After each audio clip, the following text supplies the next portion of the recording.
Chapitre 13. Le zoo. Le poney, c'est très bien, mais il ne faut pas qu'il voie toujours les mêmes animaux. Envoyons-le visiter le zoo. Mais là encore, Tistou eut une mauvaise surprise. Il s'était imaginé le zoo comme un lieu féerique où les animaux s'offraient de leur plein gré à l'admiration des visiteurs. Une sorte de paradis des bêtes, où le boa faisait sa culture physique autour de la jambe de la girafe, où le kangourou mettait un petit ours dans sa poche pour l'emmener en promenade. Il pensait que jaguars, buffles, rhinocéros, tapirs, oiseaux lyres, perroquets et sapajous s'ébattaient parmi toute espèce d'arbres et de plantes merveilleuses, tels qu'ils sont peints sur les livres d'images.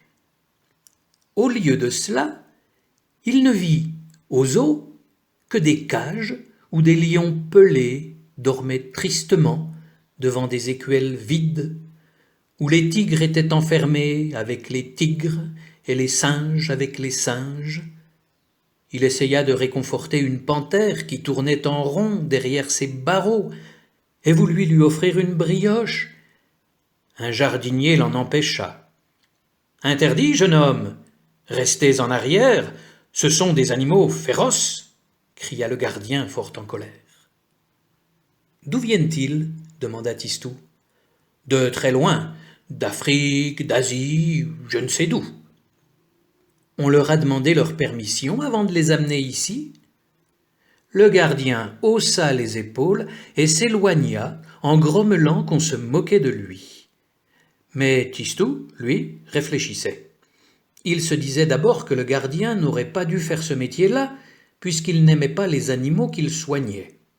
Il pensait aussi que les animaux avaient dû transporter dans leur pelage quelques graines de leur pays et les répandre autour d'eux.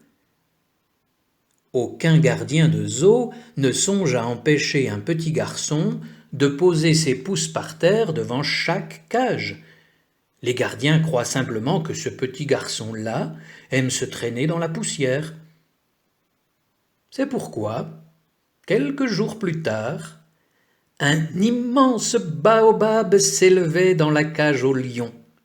Les singes s'élançaient de liane en liane, des nénuphars s'éployaient dans la baignoire du crocodile. L'ours avait son sapin, le kangourou sa savane, les hérons et les flamants roses marchaient parmi les roseaux, et les oiseaux de toutes couleurs chantaient parmi les buissons de jasmin géants.